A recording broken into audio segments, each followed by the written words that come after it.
welcome everyone that's listening to us. Welcome Shanaaz, and as we just co-host this time, and as we just talk about all the different processes, sometimes the different attitudes, other times the different skills, the plans, the approaches, strategies, visions, all kinds of things. We even discussed relationships last time, and in particular, rational relationships. So, if you are interested listening to us, you can go listen to the playback on Clubhouse, or you can listen to our published um, podcast on our YouTube channel, the Mufasa Coaching Practice.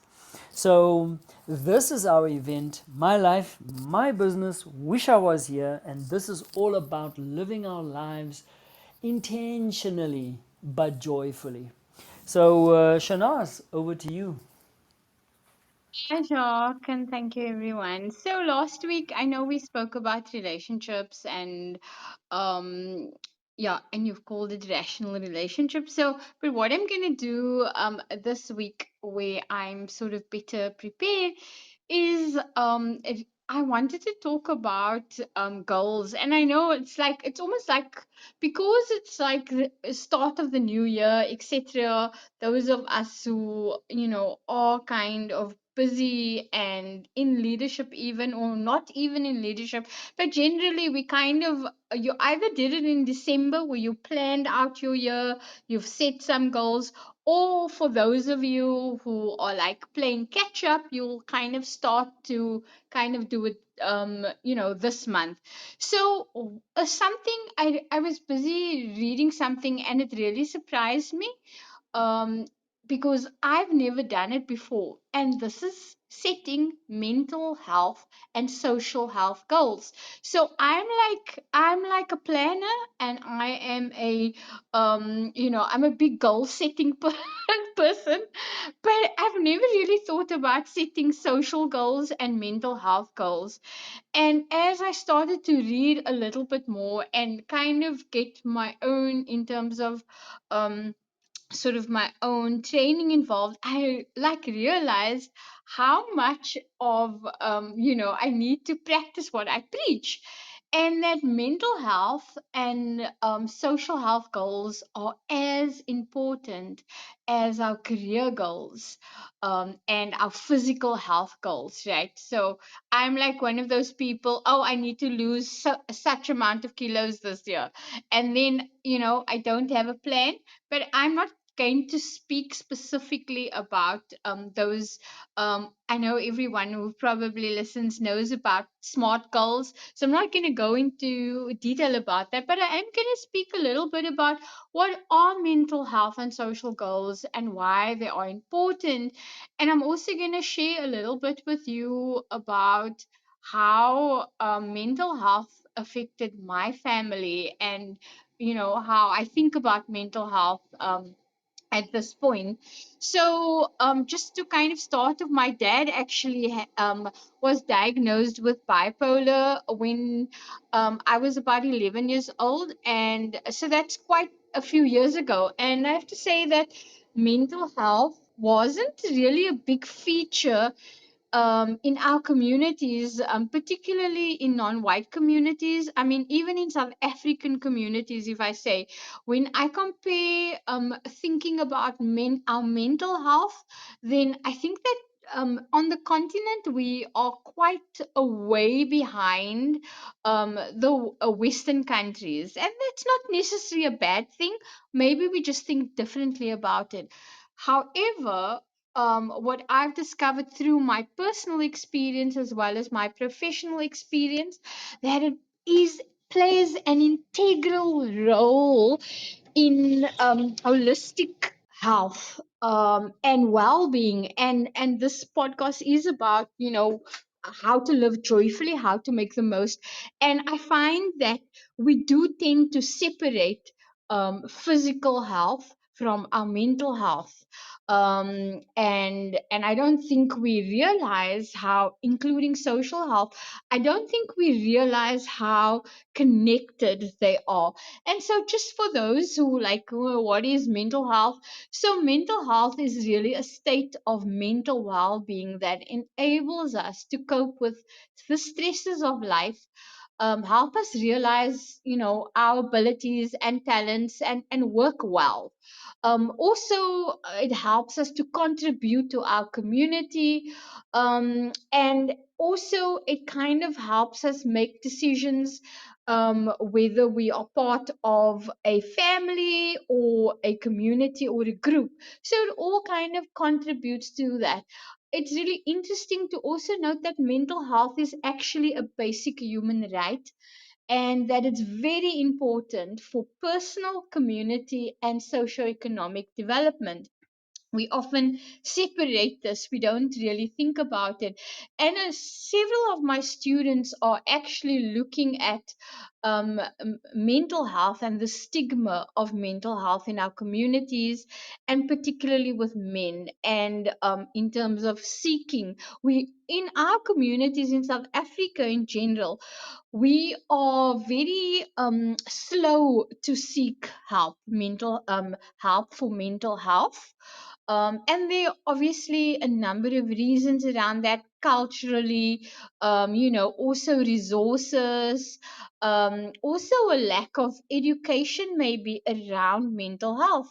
I mean, I think it was only in life orientation that we started to, when they started to teach life orientation, that people were starting to be educated a little bit about mental health, and not even in a lot of detail. And I was also interested or fascinated to know that suicide prevention is actually a global priority, and it's actually included in one of the sustainable developmental goals of the United Nations. And I was like fascinated about that.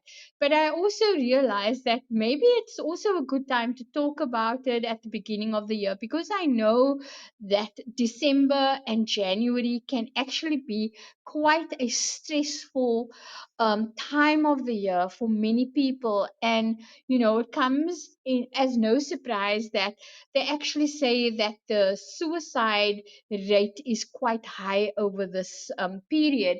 And so I want you to think about your mental health in that context, because often when we talk about mental health, and people think about the crazy old man walking down the road who is possibly homeless.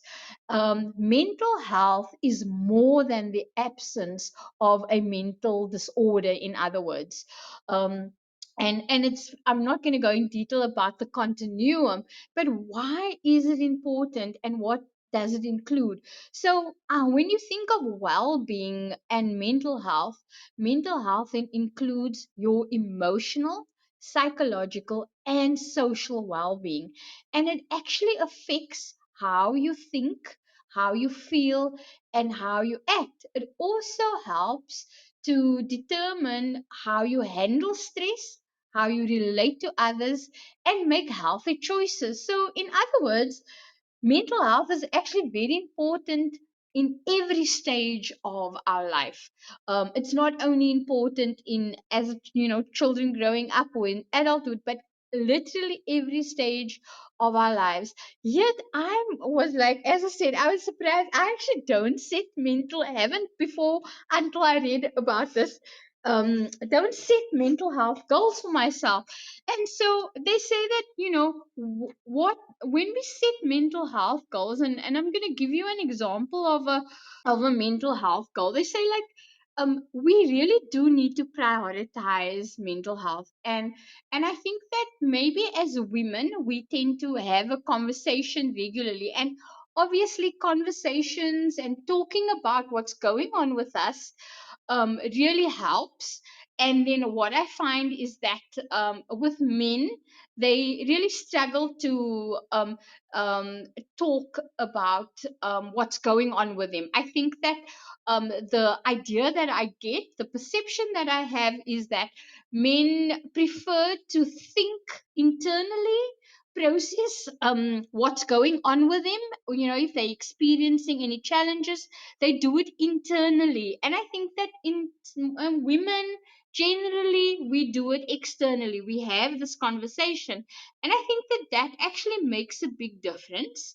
I think that women are also more likely to, and there are statistics, I don't quite have it, but women are more likely to approach mental health practitioners or counselors than men actually. That has changed, but it hasn't changed for South Africa. And so you can see that I think that a lot of mental health awareness is kind of needed. So just an example of a good mental health goal could be things like, how are you going to address your emotional regulation?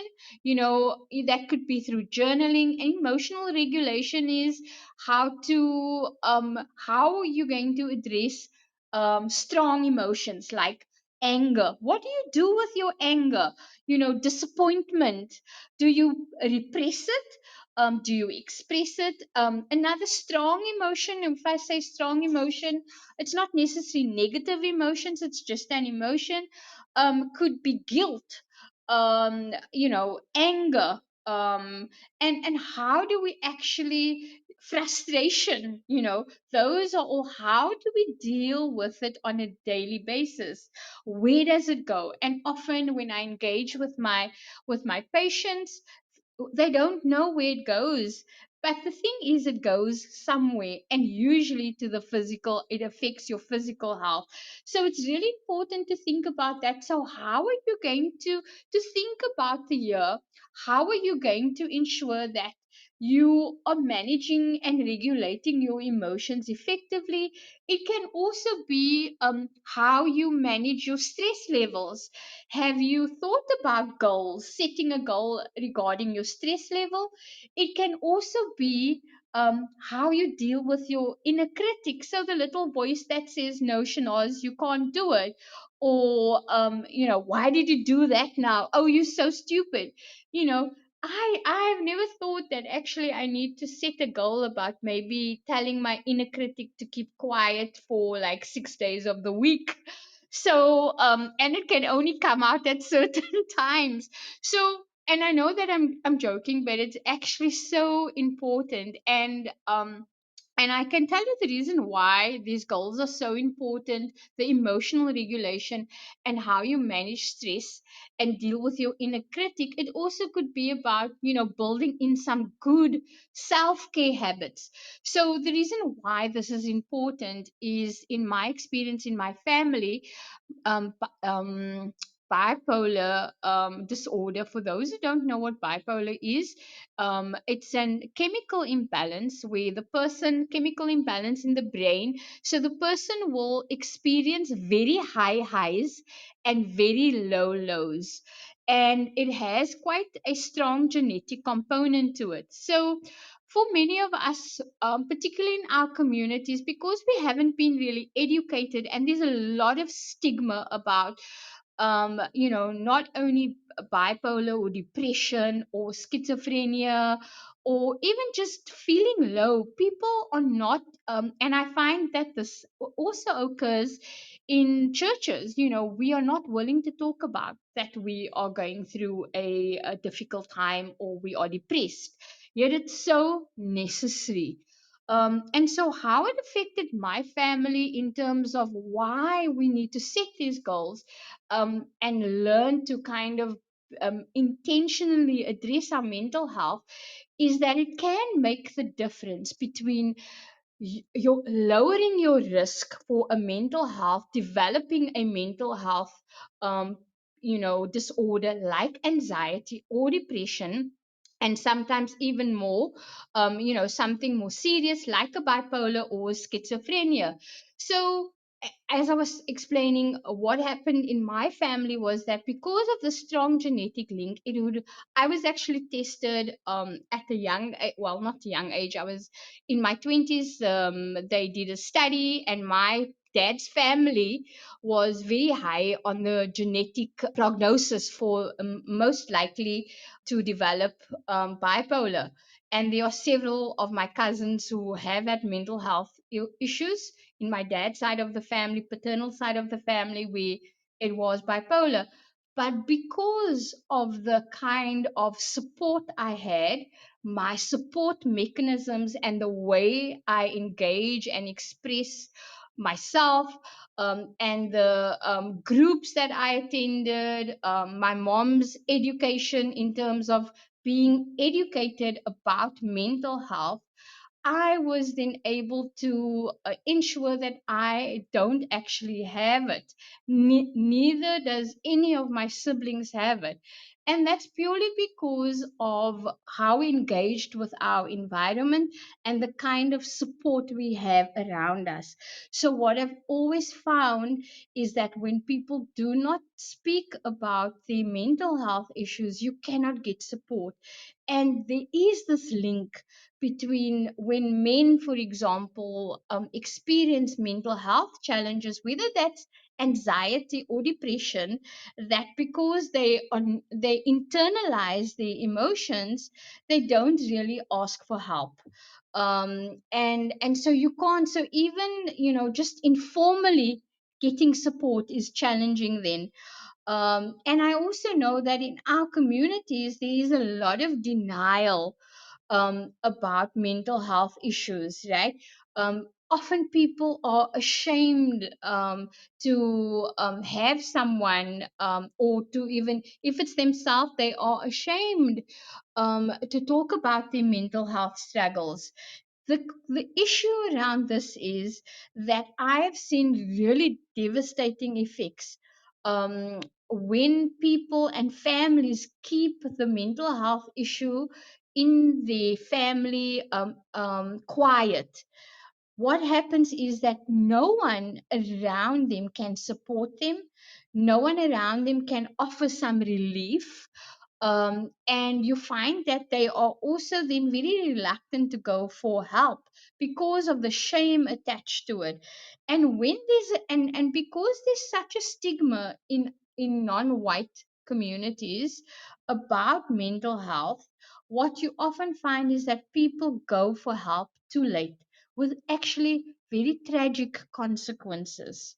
And so, my encouragement is that mental health, when you are experiencing a challenge, a mental health problem, there is no shame in We encourage you to speak about it. In my family, I was very grateful for my mom, who educated herself around mental health and bipolar, and all of us. And we had very good support systems, even in our church, where everyone knew about my dad's bipolar. The neighbors even knew, and it was so great to be able to feel that this was nothing to be ashamed of. My dad would go through periods where he was perfectly fine, and then he wasn't.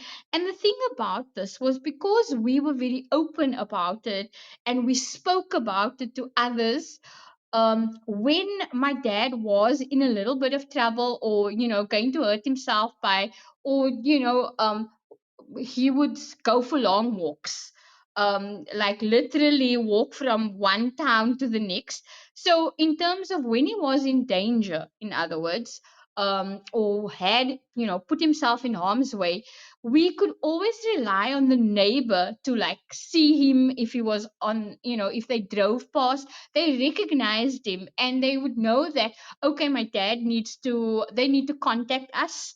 The church people were okay to take him. There were times that he would go out with him alone, and even the church family kind of knew how to manage my dad, and it was amazing to have the support.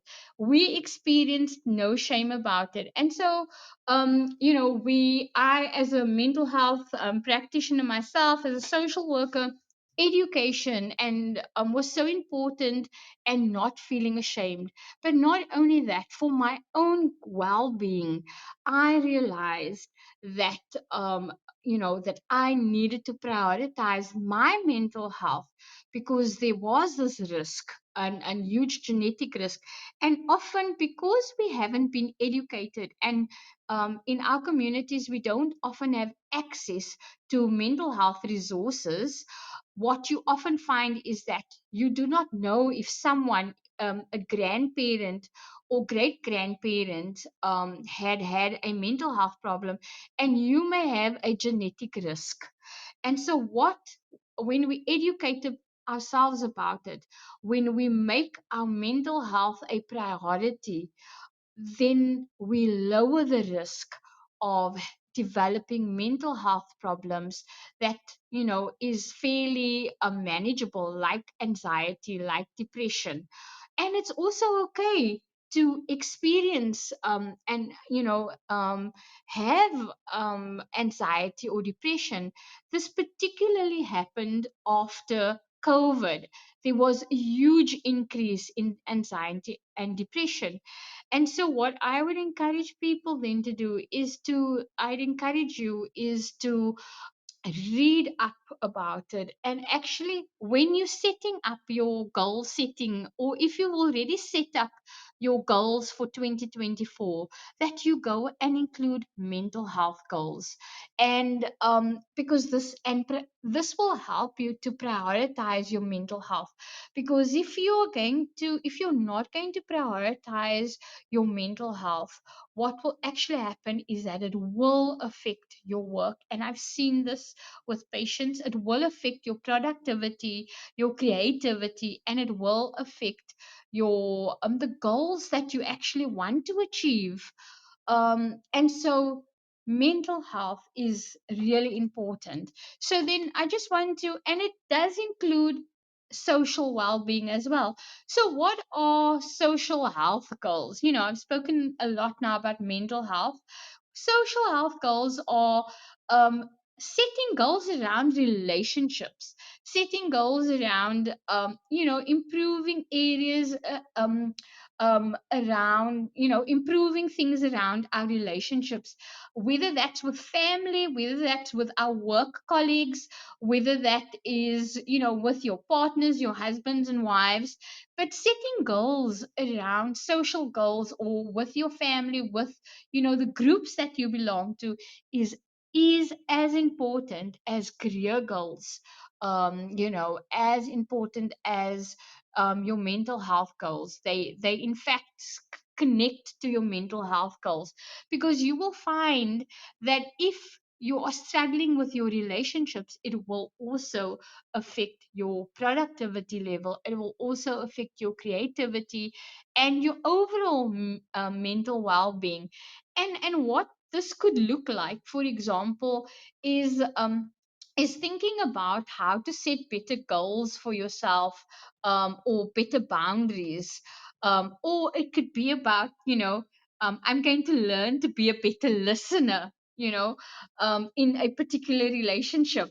Or you're going to perhaps express yourself more. If you're someone who is very passive in a particular relationship, whether that's a relationship with a coworker, a boss, a relationship with a partner, or your kids, maybe learning to express yourself more will really help the relationship.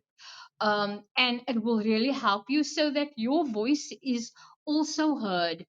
And then the other thing is, obviously, I always mention boundaries. So listen, to kind of you also want to set clear boundaries if you struggle with boundaries, right? In the relationships. And I just wanted to give you just some examples of little boundaries that you could set yourself in terms of mental health and social. So I think that even sleeping, that was the other thing. We don't think about, and I know this is going to be funny, like setting sleeping goals, but your sleep. says a lot about your mental well being. And if you are struggling to sleep, then it's actually quite important to set smart goals around your sleeping. So, for example, I've got some examples here. I will sleep 8 hours every night for 1 month straight. I'll track it in an app so that I can stay accountable. That can be like in terms of it, sleep is really important for your mental well being as well. Then a social well-being or mental well-being could be where you acknowledge your emotions rather than ignore them. And setting smart goals for acknowledging your emotions could be, for the next week I will pause every time I feel a strong emotion and write it in my journal. Another one could be, I'm going to set boundaries this year regarding my work. This is again related to your mental health. I will not work over the weekends this month. I will set expectations with my boss at our next meeting, and I will track time so that I can ensure I complete all my work during the week. Right. So another a boundary could be I will pause at least once a day to meditate for 15 minutes. I will try to do this for 21 days straight. um, then if you want to create more time for yourself, because this is part of self-care, part of your mental health, is that I will dedicate 3 hours each week to myself for the next month. So one of the goals, that mental health goals that I have for myself this year, is about balance. I really struggle with my work life balance, and one of the things that I am determined to do is to not work on a Friday night. I do find that I need to recharge my batteries, and I can pick things up on a Saturday morning, but I am exhausted and it doesn't do me well. And I will not, I will keep social gatherings to a minimum, unless it's like an emergency social gathering. So I keep my Friday nights just for me, where I can decompress and I can recover from the week. And this really is just important. So those are kind of just some examples. I'm going to kind of finish off and really say that setting goals, mental health goals, really help us to prioritize our mental health. And don't have to plan every moment of the day, obviously, but there are days that we also just need to do nothing. But what they've actually found is that those who have clearly defined social and mental health goals, you often find that you enjoy your downtime more, you have a better quality of life. And I really just think that this is so important for 2024, when we think about mental health this year. And it's also the matric results coming out. I have a nephew, and I know there's often concerns about the mental health of our young people. So that's me. Thank you. You can go ahead. Jacques. Oh, there's quite a lot there. It makes so much sense. And the one thing I'd just like to pick on, I guess, is when you were talking about making the distinction, especially for men who don't express themselves as openly, perhaps, as women do. And then it occurred to me that, if we think about depression, for example, what if you don't even know you're depressed? Everything around you, you seemingly going through the motions, you're doing the same things, um, you're doing some work, you're interacting with people, but actually, deep down, somewhere, you're depressed, but you don't know it. So if you don't know it, how do you then reach out to get help? What are the sort of the key signs for somebody who's completely unconscious around in this area? Yeah, so some of the key signs is that we all feel low. It's that low mood that is constant for more than 3 months. Also change in appetite, change in appetite, change in sleeping patterns, change in tolerance, but this is about the length of period or the length of time that this is over. So it needs to be more than 3 months. And so the low mood, the no motivation, lack of motivation, feeling sort of generally apathetic, having no energy, no appetite, and feeling very helpless or hopeless, and not having the ability to look forward to the future. And but it needs to be more than 3 months. Yeah, because we all go through those periods, and it's that distinction between the concern is the length of time, and obviously also the ones where people have thoughts of what's the point of living, and Yeah. there's a difference between suicidal ideation and, like, life is just terrible, you know there is that difference, but it's about on a continuous level.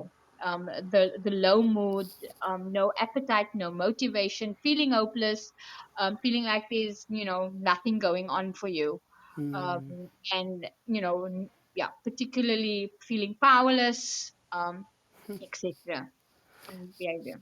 Which then, within the context of our running theme, is that if you can take joy out of no circumstance, nothing that you are doing, nothing that you're experiencing, coming back to what Shanaaz is saying, is don't wait until it's too late. Reach out, talk to somebody.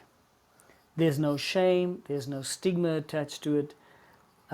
We all deserve to be fully engaged in our lives, and we all deserve to enjoy our lives. And it's got nothing to do with whether you deserve it or not, or whether uh, you've got the right profile or the right credentials. It's got nothing to do with any of that. If you know, and Shanaaz is calling it having this low, and life is just tough, is to reach out and talk. Even if there's a suspicion, just don't wait until it's too late. Reach out and talk to somebody. Get the help that you need. Yeah, I was going to say that you can contact your GP as well. And if you notice, for those who have family members, they notice this change. It can also be an increase, maybe in substance use, or increase in smoking or drinking or anything like that. If they do notice this for ongoing for a period of time, they can contact the local GP or the local district health. Yeah, and I can leave some details for the South African Depression and Anxiety Organization, which you can put on the site as well. Will do so. Well, as a goal, I want to encourage everybody listening, myself included, to set some of these goals. And I mean, it's pretty broad. It covers all kinds of things. Mental health goals, we kind of spoken about it, is that if the spark has gone out of your existence, you need to set some goals, get some help, go talk to somebody, set milestones in terms of the things that you'd want to address. And then the social health goals. I mean, amazingly enough, is when we talk about struggling to sleep, and we just accept it as commonplace without taking the steps. Now, sometimes people say, well, I want to sleep longer hours. I mustn't do this, I mustn't do that. But sometimes you go to bed early, but then you toss and turn and you don't get the kinds of sleep. Once again, you reach out and you do something. If you said, I want to have the kind of sleep, 8 hours worth of quality sleep, and you're finding challenges with all of that, well, reach out and get some help, and so forth. And I liked about the practical things about deciding that this year you're going to apply some active listening skills. You're going to listen more to people. You're going to be present with people. You're going to acknowledge what they're saying. You're going to understand what they're saying. You're going to validate what they're saying. Show your interest and let them experience it. So all kinds of things like that enriches the quality of life that we have, and specifically within our relationships. So anyway, Shanaaz, thank you very much lots of food for thought.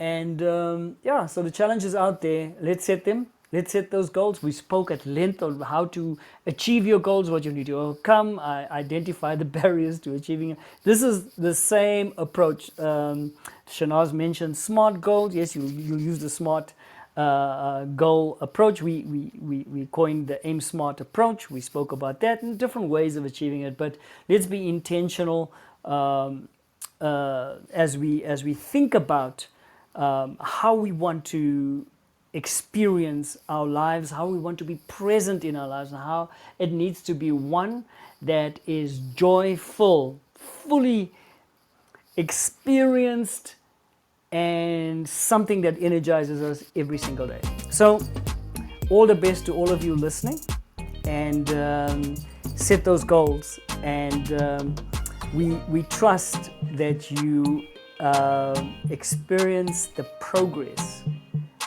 as you daily take the actions necessary to reach them. So until next week, Shanaaz, have a blessed week, and as you ease into the rest of your week, may it be joyful. Thank you. You too. Thank you. Thank Bye. you. Bye. Bye.